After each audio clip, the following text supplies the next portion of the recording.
ഒരു 75% മത്സര ചിത്രം പൂർത്തിയായി കഴിഞ്ഞിരിക്കുകയാണ്. ഇതുവരെ വന്ന മത്സര ചിത്രം വെച്ച് നോക്കുമ്പോൾ ഇത്തവണ ഡു ഓർ ഡൈ ബാറ്റിലാണ്. LDF-നായാലും UDF-നായാലും അങ്ങനെ തന്നെയാണ്. കാരണം 2019 ഒരു ഭാഗ്യം കൊണ്ട് കിട്ടി എന്ന ഒരു പരിഹാസം UDF കേട്ടിരുന്നു. ഇത്തവണ ആ ഒരു സിറ്റുവേഷൻ അല്ല.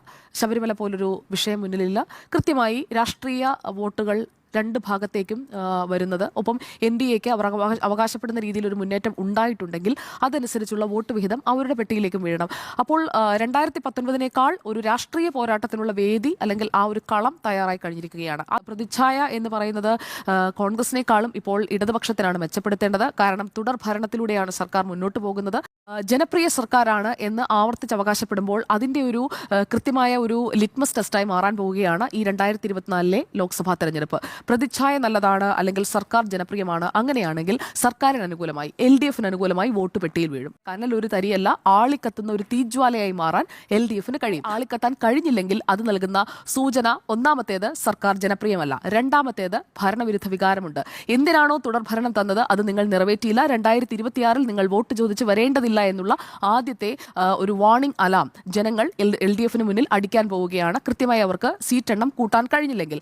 സപ്പോസ് ആലപ്പുഴ കയ്യിൽ നിന്ന് പോകുന്നു, UDF അവകാശപ്പെടുന്നത് പോലെ 20-20 അല്ലെങ്കിൽ NDA ഒരു അത്ഭുതം പ്രവർത്തിക്കുന്നു, അവർ സീറ്റ് സ്വന്തമാക്കുന്നു.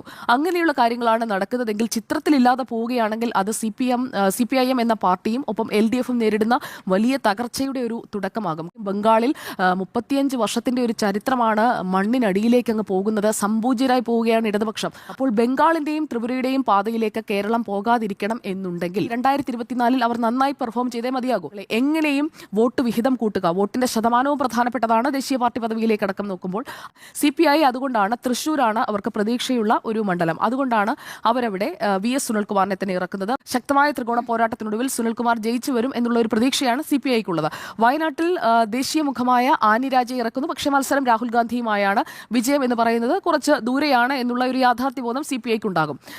പിന്നെ തിരുവനന്തപുരത്ത് പന്ന്യൻ രവീന്ദ്രന് പാരമ്പര്യം അവകാശപ്പെടാമെങ്കിലും ഇക്കുറി പോരാട്ടം കോൺഗ്രസും BJPയും തമ്മിൽ നേർക്കുനേറാകാനുള്ള ഒരു സാധ്യത വളരെ കൂടുതലാണ്. രണ്ടാമത്തെ പ്രധാനപ്പെട്ട വിഷയം ഈ മന്ത്രിസഭയാണ്. രണ്ടാം പിണറായി വിജയൻ മന്ത്രിസഭ, രണ്ടാം ഊഴം എന്ന് പറയുന്നത് മോശമാണ് എന്ന ഒരു വിലയിരുത്തൽ വന്നു കഴിഞ്ഞിരിക്കുകയാണ്. അപ്പോൾ മന്ത്രിസഭയിൽ എന്താണ് കൊണ്ടുവന്ന മാറ്റം? പിണറായി വിജയൻ ഒഴികെയുള്ളവർ മാറട്ടെ, പുതുമുഖങ്ങൾ വരട്ടെ.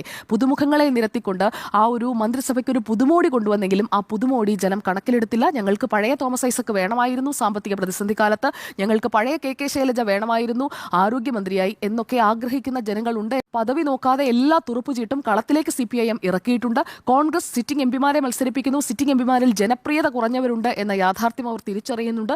രാഷ്ട്രീയ പോരാട്ടത്തിൽ കോൺഗ്രസിന് ആ ഭൂരിപക്ഷം, ആ സീറ്റുകൾ നിലനിർത്താൻ കഴിയുമോ എന്ന ചോദ്യം അവിടെയാണ്. ഇടതുപക്ഷത്തിന് ഇത്തവണ ജയമല്ലാതെ മറ്റൊന്നും മുന്നിലില്ല. അപ്പോൾ ത്രികോണ പോരാട്ടത്തിലേക്ക് ചുരുങ്ങിയത് ഒരു 6-7 മണ്ഡലങ്ങളിലും വരും എന്നുള്ളതും അവിടെയൊക്കെ ഈ ഒരു ബ്ലാക്ക് ഹോൾസ് പിടിക്കുന്ന വോട്ടുകൾ നിർണായകമായി മാറും എന്നുള്ളത് ചിത്രം കുറച്ചുകൂടി കടുപ്പിക്കുന്നു.